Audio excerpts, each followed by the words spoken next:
A winter day in the life of a woman in a cold medieval castle. The breath of stone.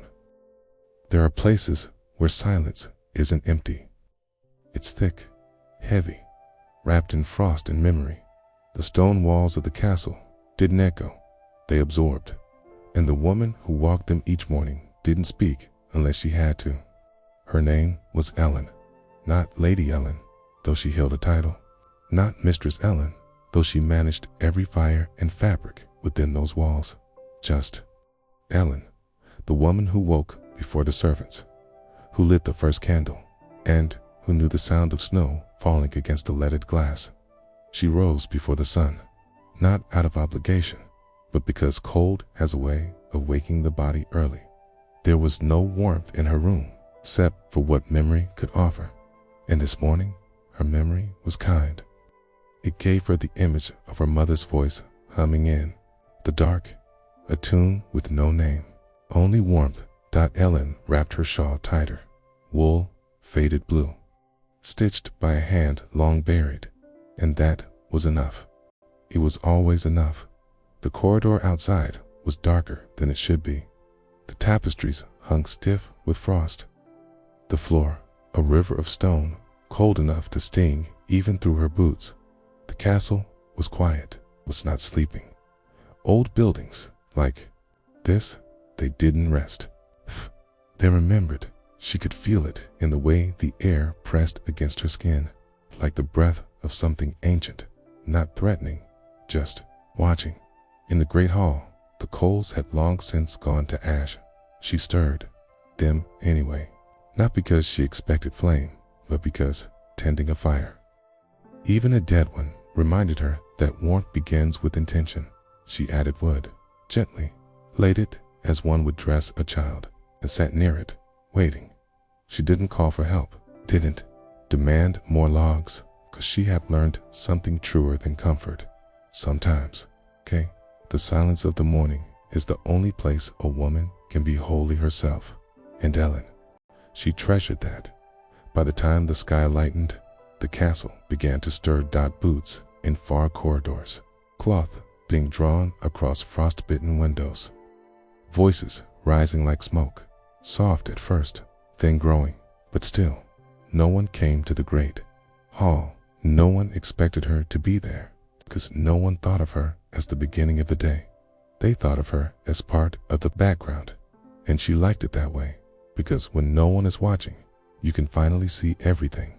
She moved through the rooms like a shadow, hands brushing stone, ears tuned to the whisper of wood settling, eyes catching the way sunlight tried and failed to reach the corners of old rooms. She knew every draft in the castle, where it came in, how it curled, what it touched first. Cold has a shape, it has a path, and Ellen had learned how to move around it or through it when necessary. Midday brought more noise, horses outside, men in armor that never learned how to speak softly, women bustling in the kitchen with hands red from scrubbing and chopping. Ellen passed through them, all unnoticed, not invisible, just unremarkable.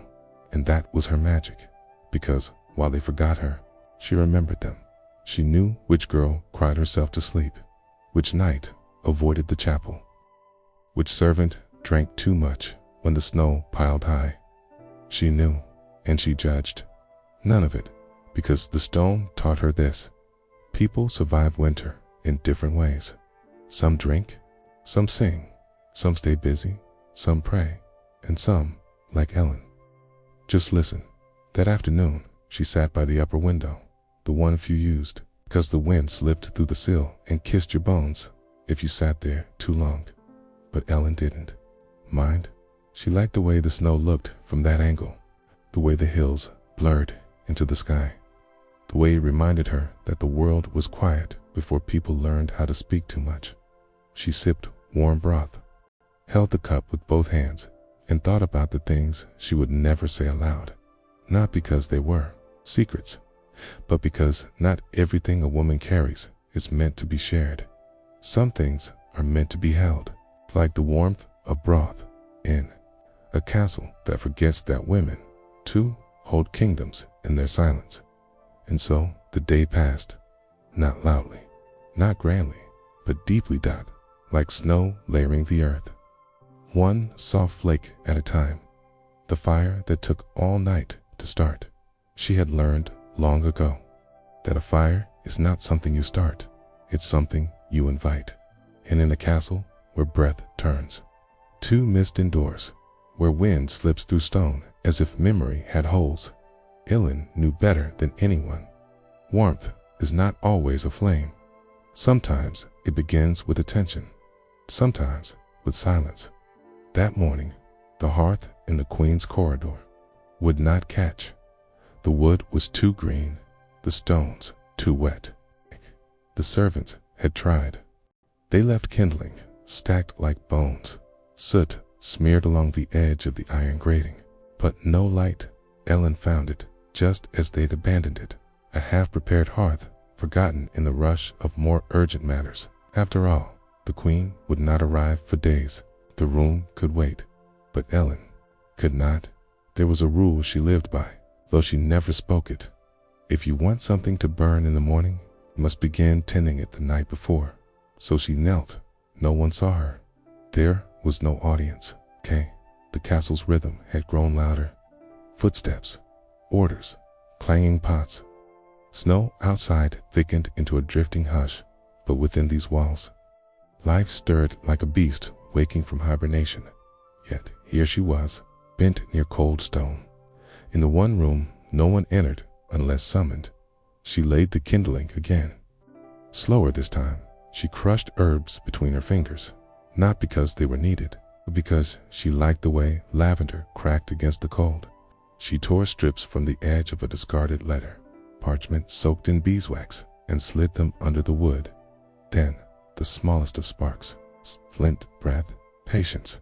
No flame yet, but it didn't matter, because the fire wasn't the point. The care was as the light failed outside. Elin returned. The room hadn't changed. The hearth still slept, but she sat anyway. Brought a small woven blanket, placed it over her knees, took a piece of bread from her apron pocket, not fresh, but warm from being near her skin, ate slowly. The fire had not caught, but she treated it as if it had. She watched the wood, talked to it silently.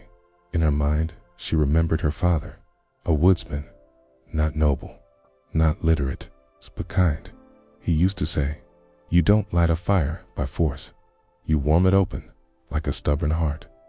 She missed him most in winter, especially on nights like this, when breath curled like ghost fingers and the silence begged for something sacred. By midnight, the wind began to rise. Elin stayed. The castle groaned around her, not loudly, but like old joints, remembering how to move. Banners flapped in distant corridors. Rats shuffled behind walls. But in this room, there was only the whisper of her breath. In the wood, she closed her eyes, not to sleep, but to imagine what it would feel like to be a woman with nothing but time and flame. No walls to serve, no rooms to fill, no eyes measuring her usefulness. She imagined a fire that burned not to warm others, but to light her own skin from within. And that was when the first flame arrived. Not big, not proud, but insistent. A thin line of light. Along the edge of the bark, she didn't smile, but she nodded, because fire is a listener. And tonight, it had heard her. By dawn, the fire had bloomed, quietly, fully. Elin was still there, knees numb, fingers stiff. But the warmth had arrived, not just in the hearth, but in her chest. And when the steward came to inspect the room, he paused at the door, saw the flame, saw Elin rising slowly, brushing soot from her skirt. He said nothing, just nodded once, gesture between people who rarely shared words. But who knew the cost of what was invisible? He believed someone else had lit it earlier, and that was fine. Elin did not need the credit, because some fires are not meant to be praised. They are meant to hold dot, to remind, to wait for someone who knows how to sit long enough for the cold to surrender. That morning, she walked through the castle differently, Not faster, not louder, just more present, the same way the fire had been with her all night. Quiet, unmoving, real. She noticed things. Others missed a torn hem, a cracked jug, servant hiding a limp, a scribe with ink-stained fingers and a shaking wrist. She noticed and didn't speak, because not all noticing needs commentary. Sometimes a witness is enough. In the chapel, she placed 3 candles, one for her mother, one for her father, and one for herself. She didn't name them aloud, didn't kneel, didn't cross herself in the way the clergy liked. She just lit the wicks with a flint she had kept from the night before. 3 sparks, 3 flames, each one held steady, as if they'd been waiting for her. Later, the queen's ladies arrived, silk shoes and polished voices. They did not ask who had prepared the fire. They warmed their hands, draped robes over the chairs, complained about drafts and travel. Ellen poured wine, adjusted cloaks, smoothed pillows, invisible again.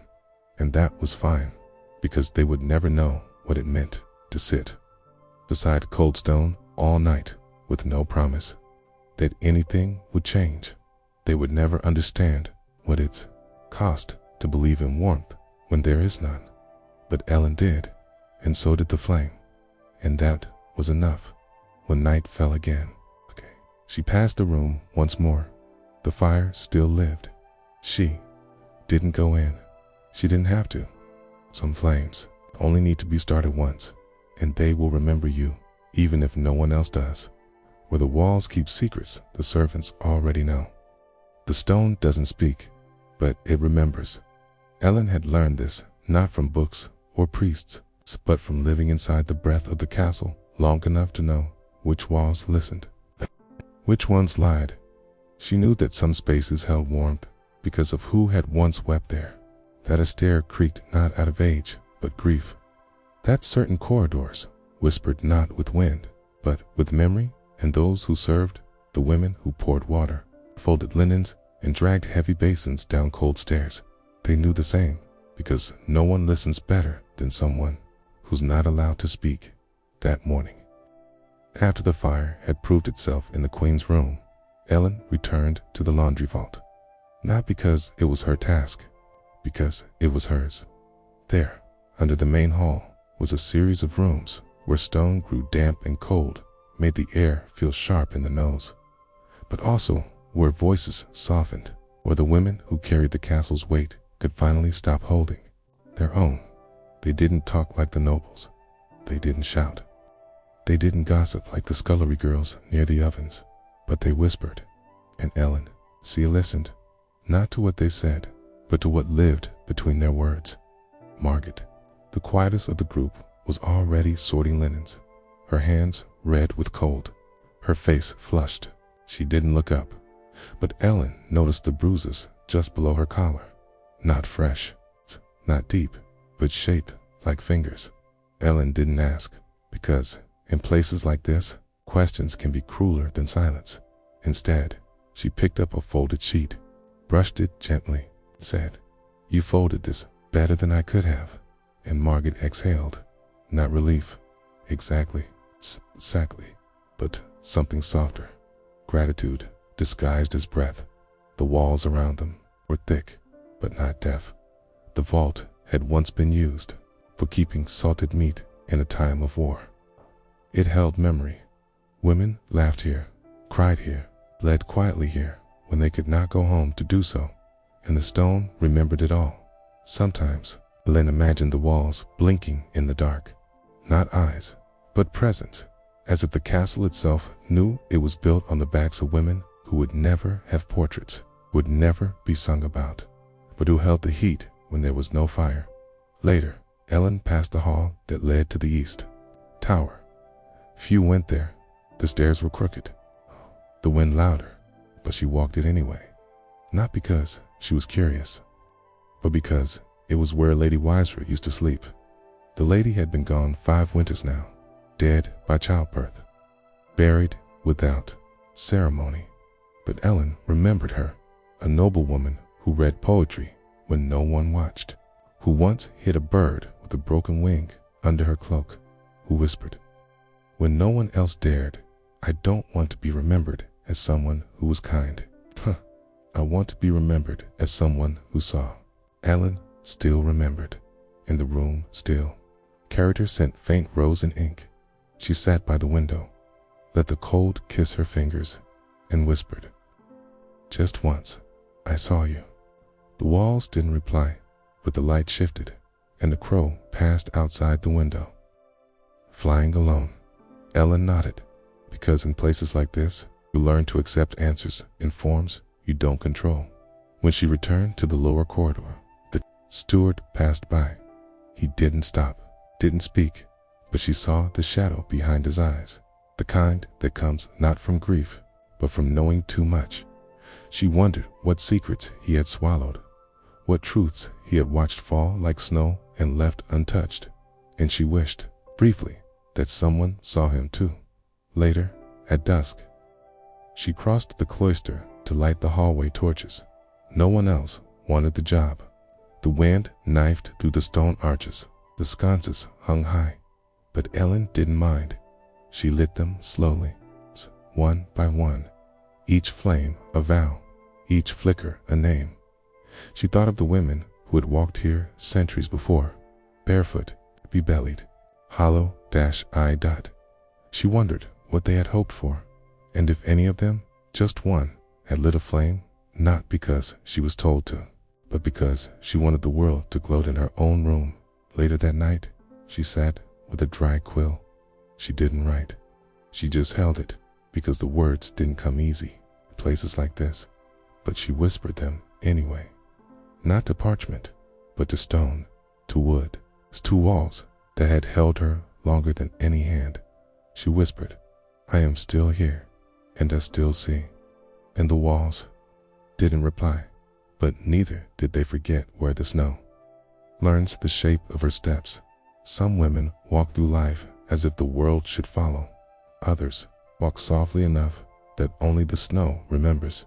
Ellen was the second kind. She didn't leave footprints in people's stories. She left them in stone courtyards before the sun rose, in powder white paths behind the kitchens, in that small patch of earth behind the chapel where no one went unless they had something to bury.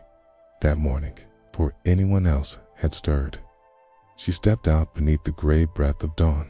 Snow had fallen silently during the night, coating everything in soft surrender. No wind, no sound. It's the hush of the world waiting for something real. Her boots broke the first trail, not heavily, not with intention. She wasn't trying to be noticed, but snow has its own memory, and it remembered her weight, her rhythm. The way she paused beside the old well, as she always did, to press her palm against the mossy rim and whisper, nothing at all. She walked toward the chapel, where a single lantern had been left burning too long. The wick was thin, the oil nearly gone, but she cupped the flame with both hands and whispered as she shielded it, you've done enough. Can rest now? And the flame flickered, then disappeared. By the back of the chapel stood a row of uneven stones, not marked as graves, but everyone knew this was where the stillborn were taken, where maids who never returned from winter walks were laid, where midwives who dared to know too much were buried without ceremony. Ellen didn't kneel. She simply placed her hand atop the coldest stone and closed her eyes, not to pray, to listen, and the snow around her fell slower, as if it too wished to hear what the dead no longer said. She took the long path around the castle's eastern edge. Few used it. The snow drifted too thickly there, and the hawthorn trees clawed at your cloak. But Ellen liked it. It was the only place where no windows faced, where no eyes judged her gait, where the world felt too old for titles, for tasks, for things like names. She paused near the crumbling outer wall, looked down into the woods below, white branches, frozen stream, the distant crack of a bird's wing slicing through silence. Then she heard it, not a sound, but a shift, Behind her, she turned.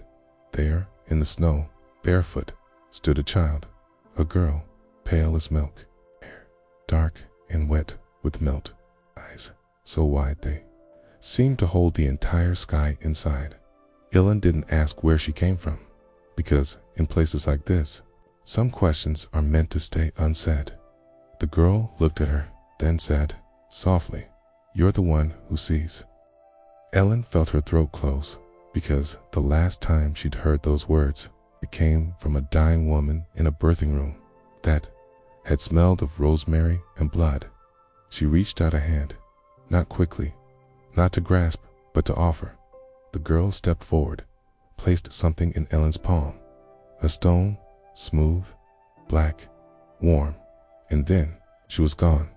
The snow had no other footprints, no marks, just her own, leading in, and now leading out. She closed her hand around the stone, felt its weight, felt its message. Some signs aren't for others. Some are gifts to those who never asked. By the time she returned to the castle, her steps had already faded behind her. The wind had begun to rise. The snow danced upward now, against nature. The kind of weather that makes people curse winter and forget that silence is also a kind of grace. Inside, the others were awake. Fires roaring, bread broken, plans made. Elan passed through without sound, placed the black stone beside her candle, did not explain it, did not hide it, because if the snow remembered her steps, she could at least remember her own name, even if no one else spoke it. That night, as the frost thickened on the windows, someone knocked at her chamber door. A young girl, the new one, Frida, shy, always watching. She didn't speak. She simply held out a scarf. Elan's left near the hearth, forgotten. Elan nodded, took it, wrapped it tight. But before she could close the door, Frida whispered, "I saw you walking, but your footprints disappeared, and I thought maybe you were a ghost." Elan smiled, a rare, thin, full smile, then replied, "Some ghosts never died. They just walked too far into the snow," and closed the door, not to shut her out, but to keep herself in. The meal no one shared, but everyone needed. In castles like this, hunger is never just physical. It comes in layers, like winter. Some hunger for power, some for warmth, tease, some for a voice, and some for a reason to stay. That morning, the kitchens were louder than usual. Pots clanged, steam curled toward the rafters. Voices fought over measurements that no one really cared about. But Elan wasn't there for the cooking. She came for the emptiness, because every feast begins with a room that was once empty, and every hunger begins with a silence that no one dared to name. The cook, a wide-hipped woman named Bera, barked orders like a general. "Elan, take the loaves. Elan, where's the root basket? Elan, did you check the wine level in the queen's cask?" She answered none of it, not because she disobeyed, but because Elan moved before the questions finished forming. She was the echo of a kitchen's mind. She heard what was needed before it had a name, and in doing so, she made herself invisible, but not unimportant. At the far end of the preparation table, a pot of broth boiled low and thick. It wasn't for the nobles. It wasn't for the guests. It was for the hands that made the meals, but rarely tasted them. Elan took a chipped bowl, ladled broth, no meat, just turnip and garlic and bones, and placed it near the back doorway beside the scullery where the youngest workers gathered. She said nothing, didn't call attention, didn't offer spoons, but when she returned, an hour later, the bowl was clean, not washed, licked clean. She smiled, because some meals are never thanked with words. They are answered with silence. Later, she found herself in the abandoned south wing. It was once a guest hall. Long before war and winter claimed its elegance, now dust lived here, and mice. But Elan knew the stove still worked. She lit a flame. Not large, just enough to warm her hands. She laid out a crust of bread, a bit of cheese, too sharp to serve upstairs, and half a pomegranate she'd hidden under her cloak. Rare, forbidden, forgotten. She cut it with care. The red seeds spilled like secrets. She ate slowly, alone, but it didn't feel lonely. It felt like a ritual, a sacrament the church would never understand. Because in this moment, with this food, in this forgotten room, she wasn't serving, she was being. She thought of the stone in her pocket, still warm, still real, and how hunger lives in more than the belly. She thought of Margette's bruises, Frida's wide eyes, the steward's silence, all of them hungry for something they couldn't name, and how meals made in secret sometimes fill holes no sermon can touch. As twilight bled through the broken windows, a knock startled her, not at the door, at the wall. A pattern, 3 slow taps. She turned. There was no one but near the broken beam. A small bundle had been left, a scarf, 2 eggs, and a folded note. It read, "We saw what you did, and we ate, and we remembered what full felt like." No name, but she didn't need one, because hunger unites the unseen, and generosity, when offered in silence, returns tenfold in presence. That night, back in her chamber, she didn't light the candle. She let darkness keep her company. She lay beneath her blanket of wool and ghosts, listened to her own breath, and whispered to the air, "Let the ones who feel invisible know someone left bread for them today." And from the walls, no answer, just warmth, as if the stone itself had eaten something. 2.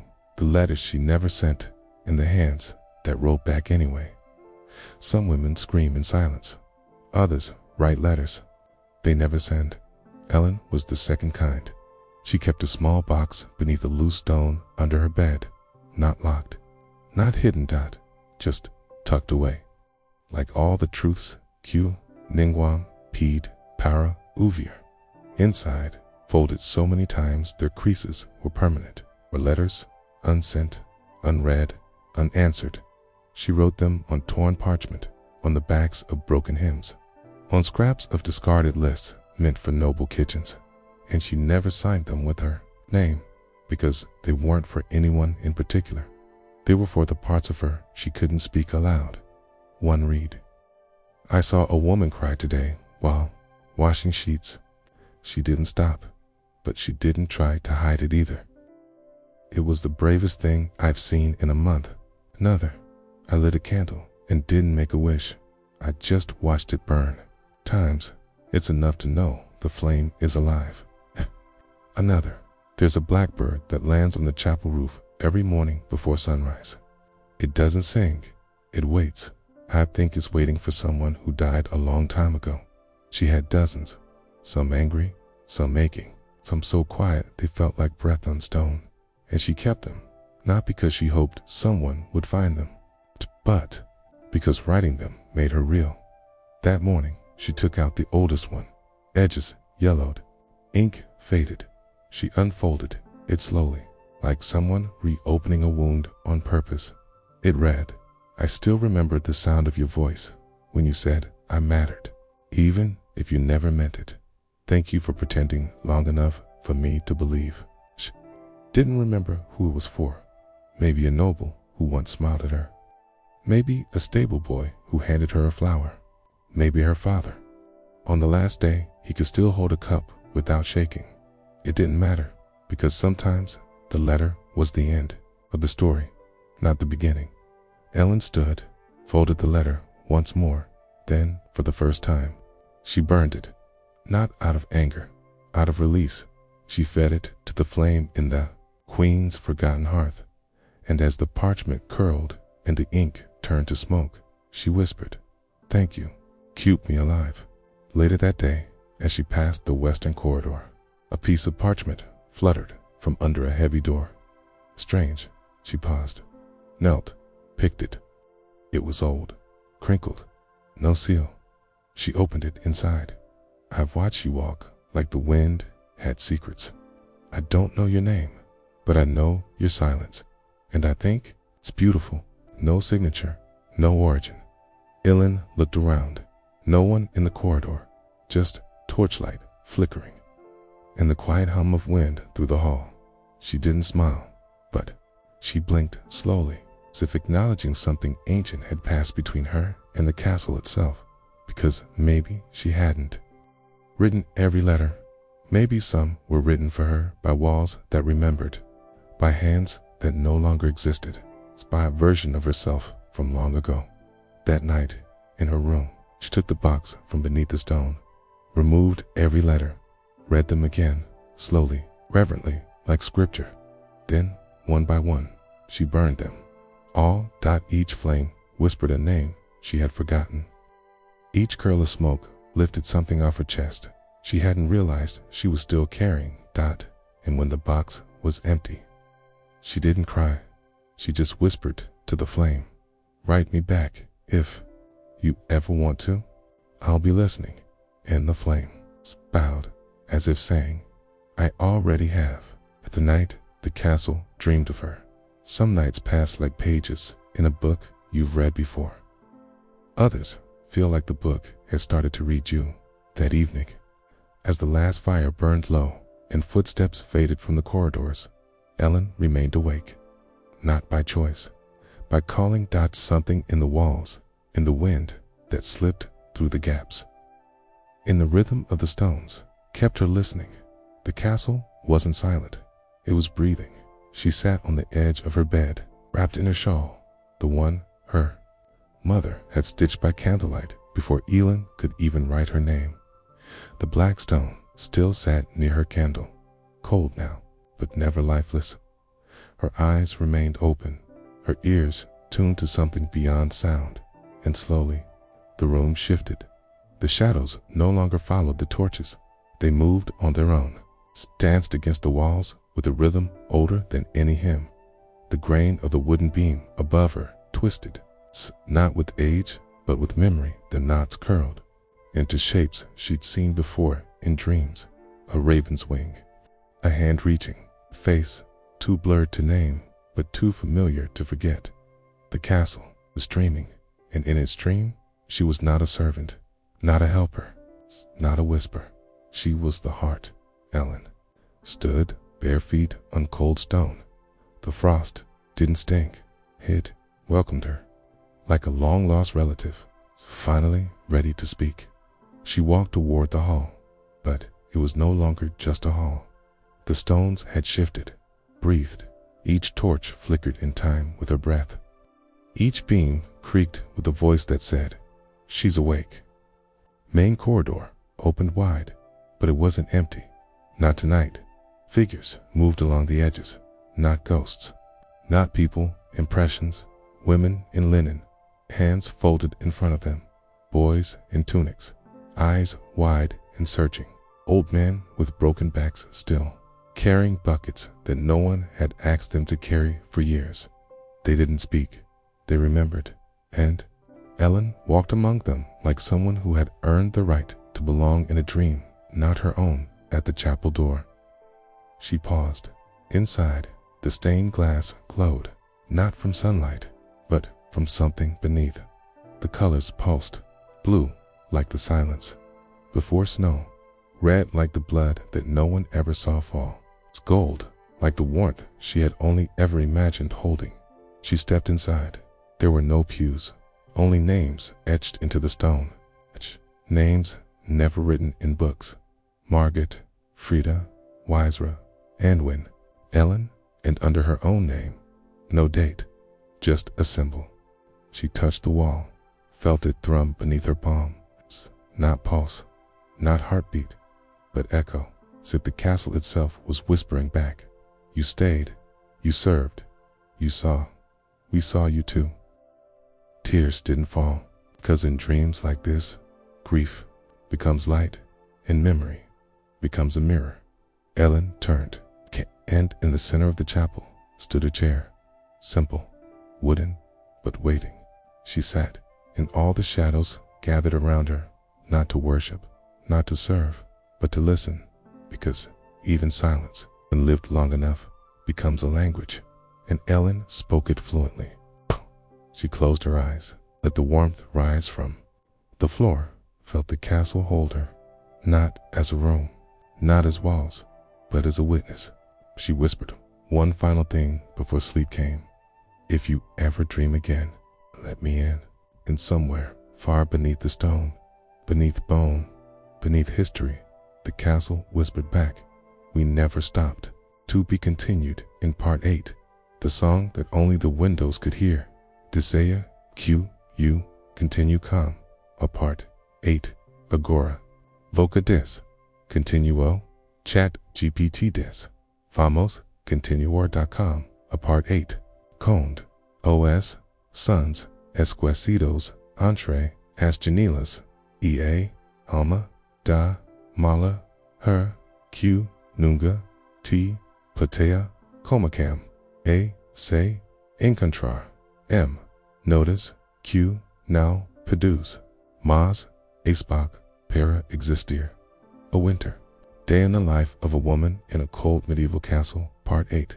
The song that only the windows could hear. Approximately 5,000 words.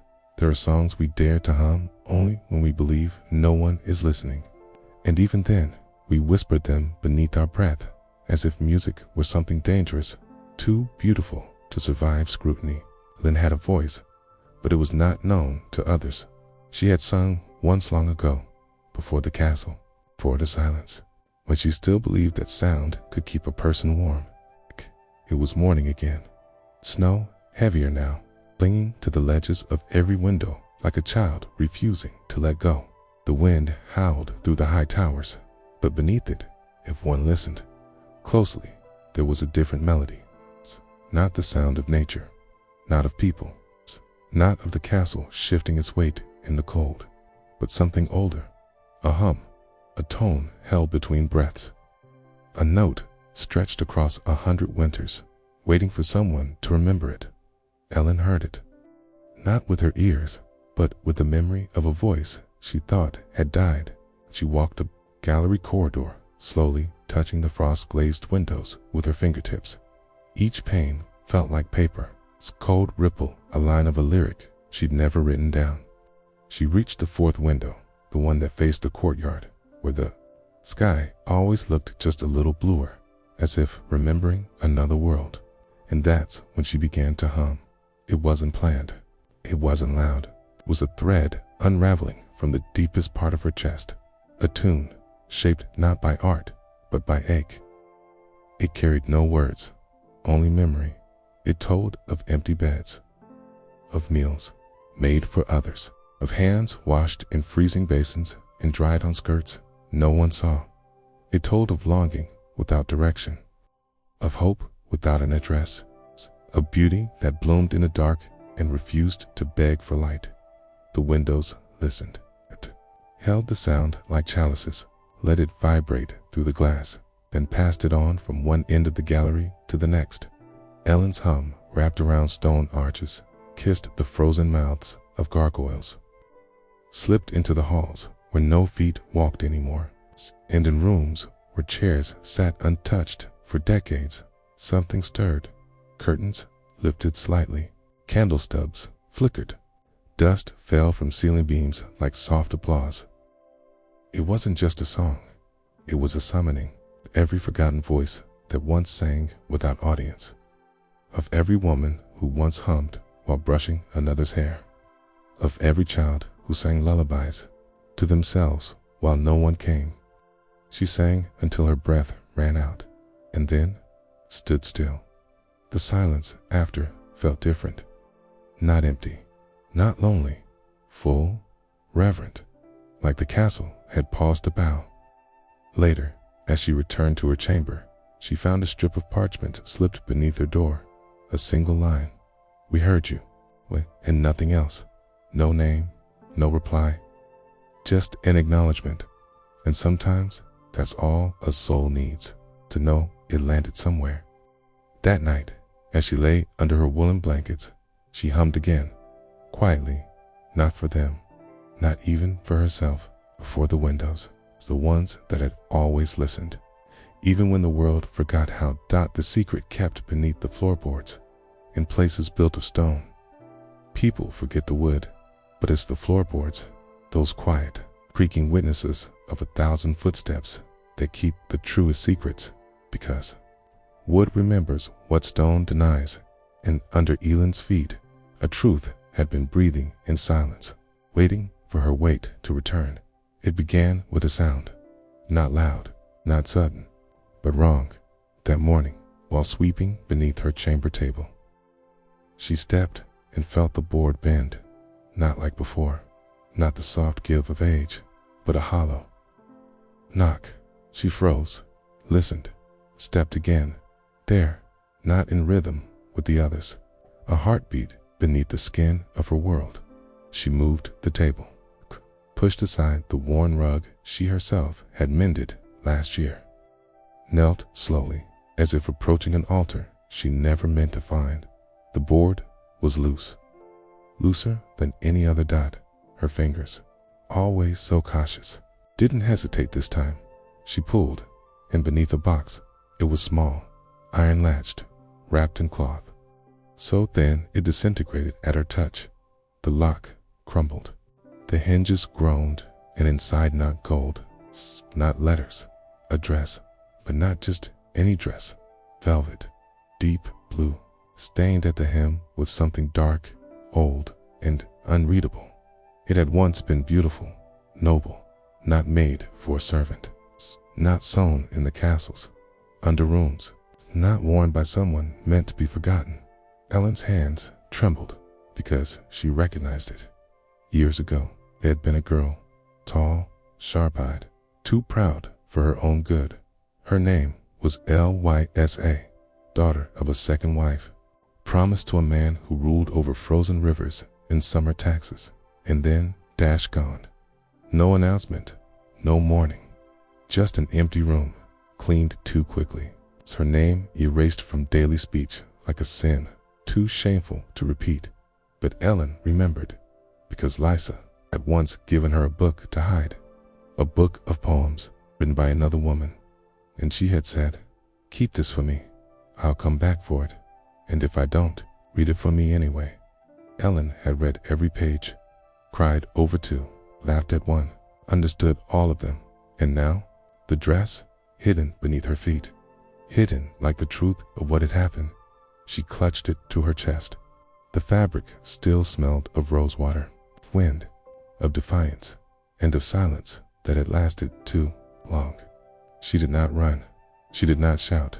She folded the dress, placed it in her lap, and sat, just sat, until the sun moved across the stone floor, till the shadow of the window shifted to cradle her shoulders, and then she whispered, "Lysa, if you're still in this castle, even as heir or memory or name, know that I found you, and you were never lost to me." That evening she took the dress to the gallery, where the windows hummed, where the shadows remembered. She laid it across the sill, let the wind lift it gently, let the dying light kiss its leaves, and in that moment a voice, not hers, not spoken, but present, a breath beside her ear, "Thank you," and nothing more.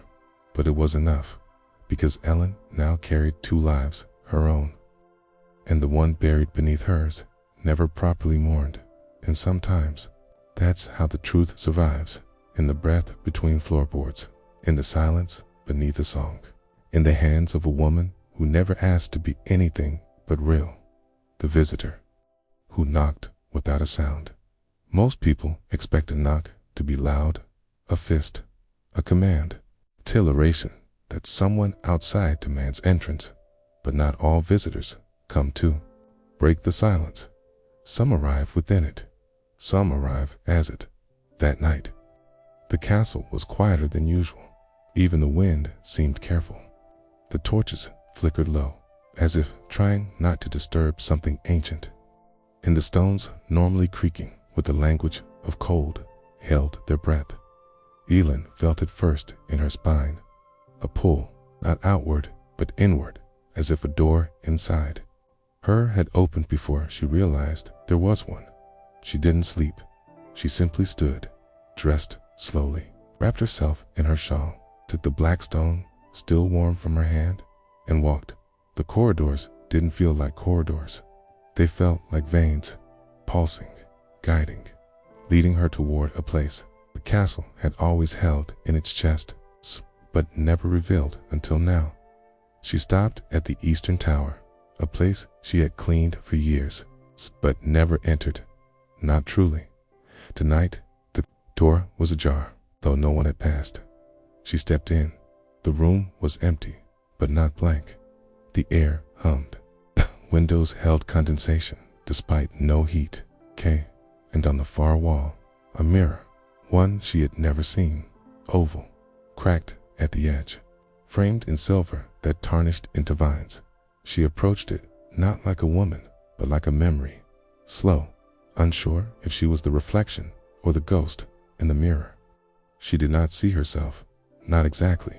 She saw her own face, but younger, eyes filled with the things she'd buried, laughter, belief, songs never sung out loud, dreams traded for duty, and behind that face dashed another dot, not hers, not anyone she remembered, but known, like the outline of someone she had imagined during her loneliest hours, someone who had never needed a name because the feeling was enough. The figure did not speak, did not move, but the mirror vibrated with presence, not threatening, not warm, just true. Ellen's hand trembled. She raised it toward the glass, and the reflection didn't follow. It stayed still, watching, waiting until a knock, not at the door, at the mirror. One, soft, deliberate, and her heart knew. The knock came from inside. She did not run. She did not cry. She whispered, "What do you want me to see?" And the mirror shifted, showed her Margaret, Frida, Bira, Lisa, but not as they were, as they could have been, free, laughing, heard, and herself not in the background, not in silence, not invisible, standing, singing, seeing. A wind moved through the room, but nothing stirred, only the mirror which whispered now, not in sound, but in knowing. You were never just watching. You were the one being watched, not for punishment, for prophecy.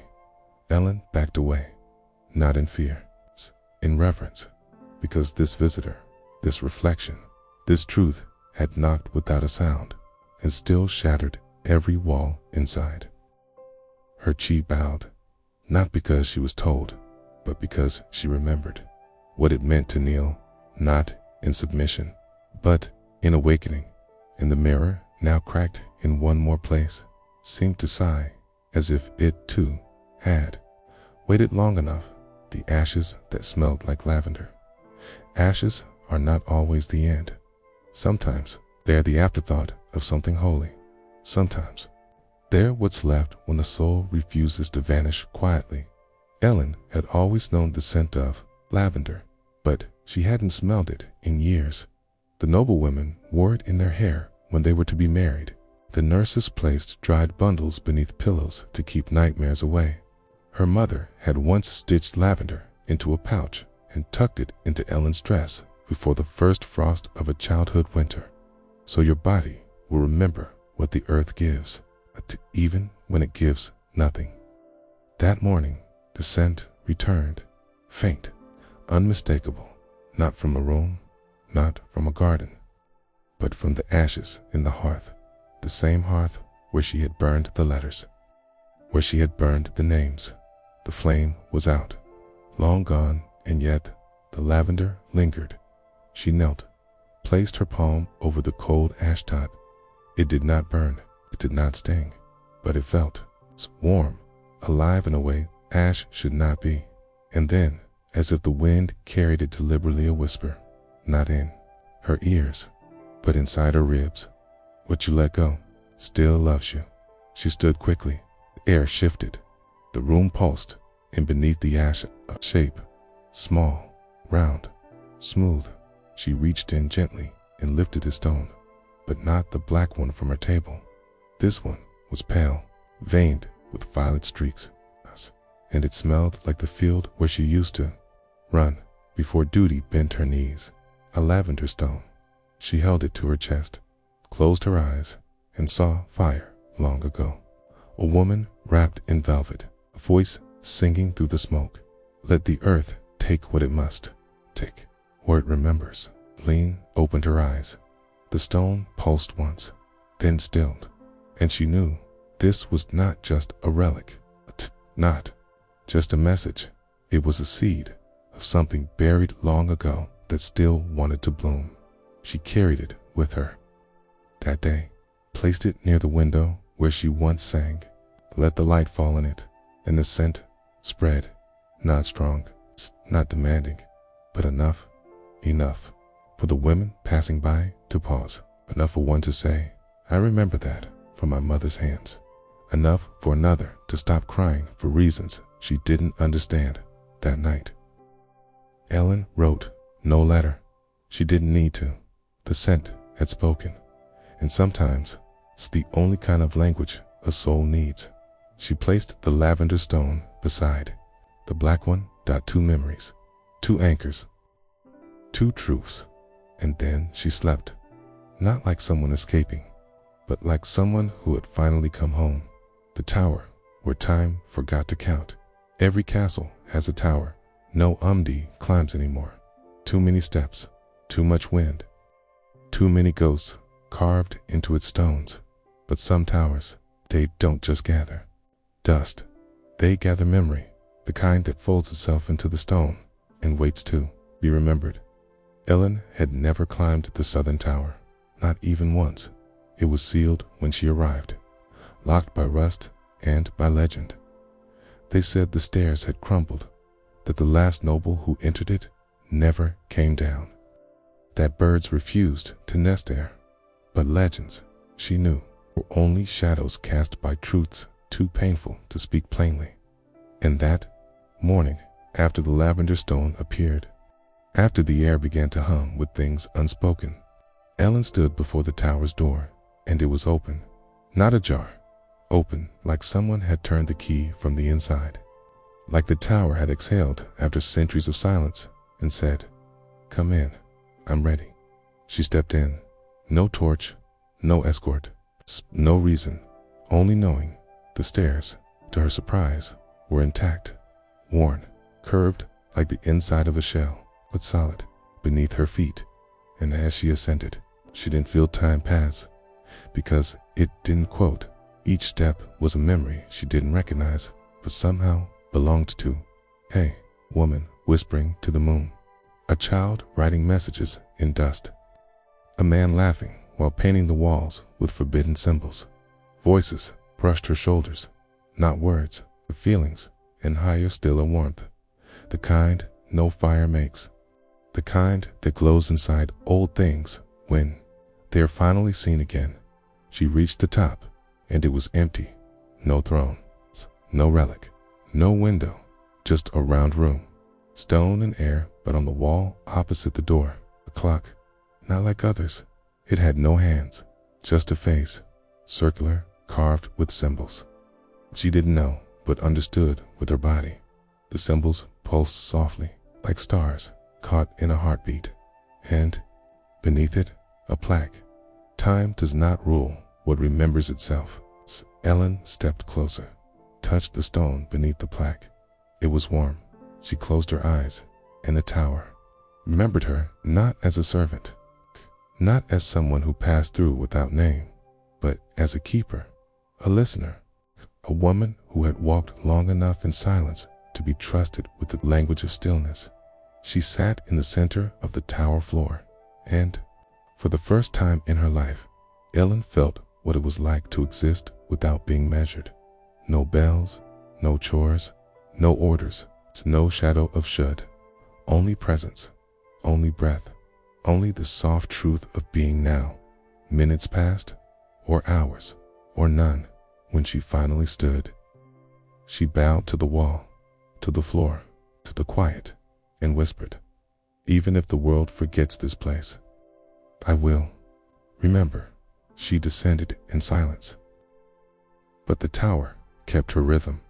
Every footstep echoed back with grace, and as she stepped onto the final stair, a gust of wind passed her shoulder, but didn't chill her. It thanked her, and the door behind her closed, not to trap, protect. Some truths must sleep again, but not until they are held. That night, in her room, the clock on the wall had stopped for the first time in years, and Ellen smiled, because she now knew time does not end.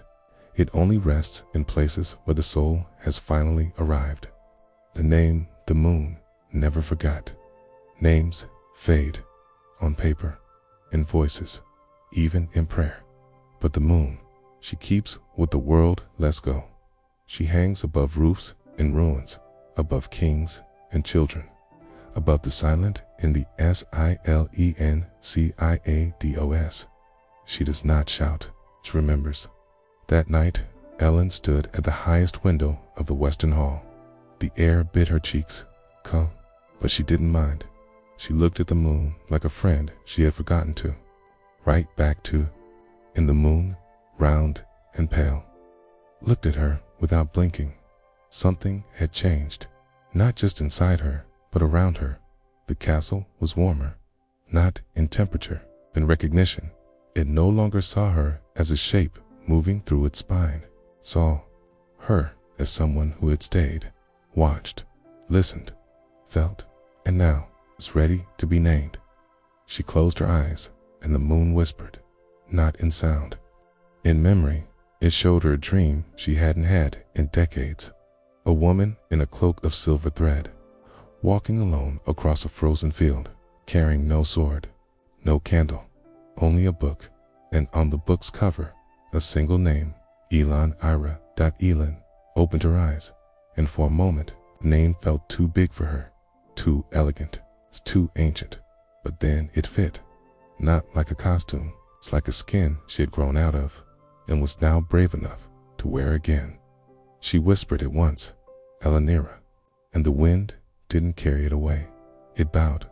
That name was not given to her by men, not by title, not by birth, but by the part of her soul that had been waiting to be called home. The moon remembered it, because the moon had watched her long enough to know she had earned it.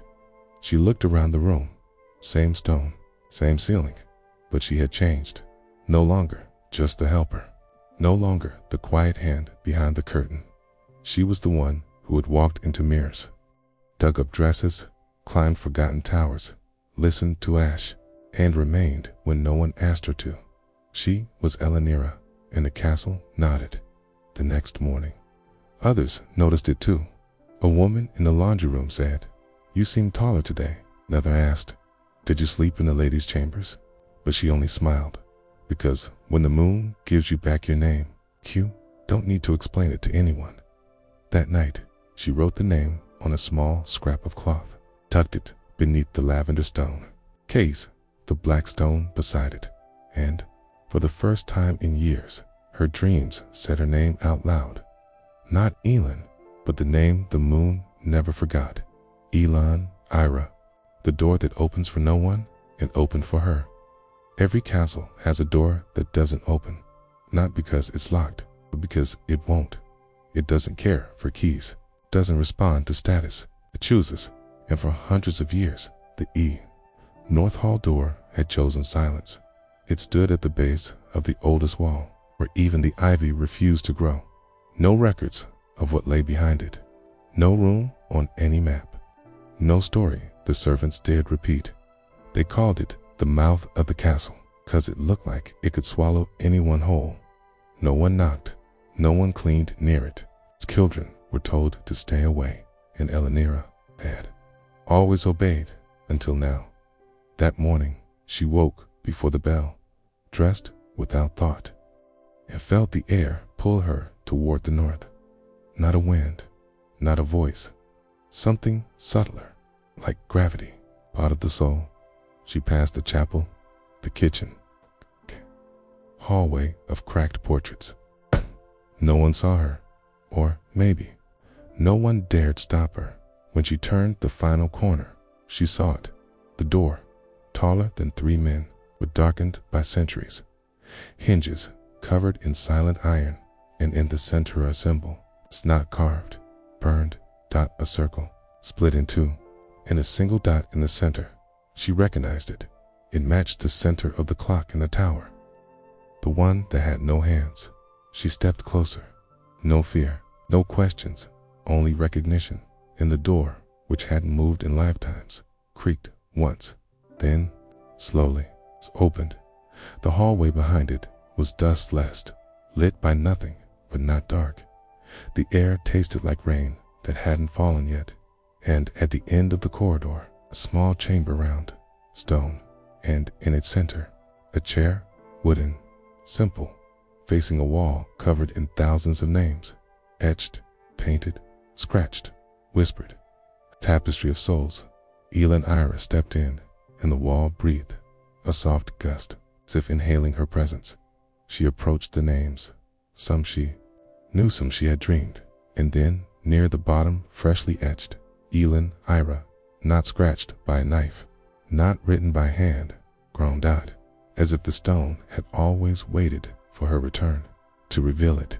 She sat in the chair, closed her eyes, and the room whispered. Stories, not in words, in feeling. She saw the women who had waited, the daughters who were never named, the healers who weren't called lady but saved more lives than kings, the singers, the watchers, the ones who burned quietly and left behind embers that still warmed the future. She cried, but not from sorrow, from remembering that she had never been alone. Not truly. That behind every silence was a chorus waiting for someone brave enough to listen, and now she had sat. She had listened, she had heard, and that was enough. When she stood, her name on the wall glowed faintly, a final acknowledgement, and the door behind her remained open, because once a truth is seen, it no longer needs to hide. That evening, others whispered that the door had shifted, that a breeze now came from the northern corridor, that the castle smelled like wildflowers where there should be dust. But no one dared enter, only Elanira, because she hadn't forced the door. She had been called, and she had answered. The snow that melted without the sun. Not all snow waits for spring.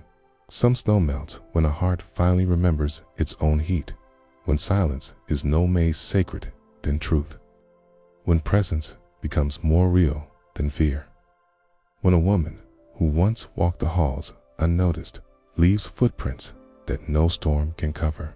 That morning, the castle changed. The walls didn't shift. The stones didn't crumble. The sky remained gray, but something deeper thawed. The servants noticed it first. The chill in the laundry room had softened. The water no longer bit their hands like knives. The firewood, which used to hiss and fight the flame, now burned clean.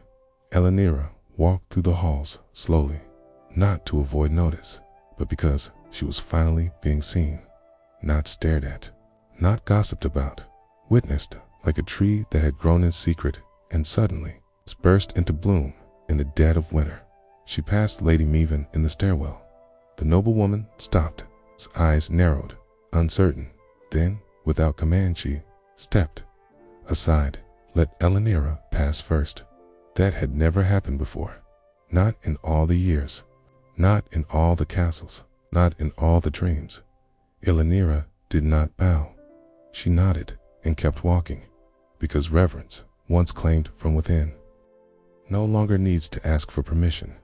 That day, the snow outside the castle did not melt, but inside water trickled from stone corners long dry. A window pane cracked slightly from sudden warmth, and in the kitchen, a basin overflowed from a pipe that hadn't run in weeks. The castle wasn't breaking, it was shedding. Elanira turned to the mirror room. The crack in the glass had grown, but not in ruin, like a river expanding, its carving its truth through solid surface. She stepped close. Her reflection waited, but this time there were two of her, not twin, not mimic, past and present, and in the space between them a child, the one who used to dream, the one who wrote poems on the back of firewood, the one who laughed too loud till the world told her to hush. Elanira knelt. Reached through the glass with a heart, not a hand, and the child smiled, then vanished, but not into silence. Into her she stood, straighter, softer, wider in spirit than the room could hold, and the mirror didn't crack again. It shimmered. That night she stood beneath the stars, wrapped not in wool, but in her name, Elanira, the one who listened, who waited, who became. She did not speak, but the wind carried her story anyway, to the snow, to the moon, to the hands who would come after her, wondering if the silence in their lives meant they were forgotten. And the snow, without sun, without flame, melted because it had hurt her. In centuries to come, people would speak of the winter that shifted, not in storm, but in soul. They wouldn't remember who ruled the castle, but they'd remember the woman who walked the halls and made the stone feel again. And they'd say, she didn't change the season, she changed what it meant to survive it.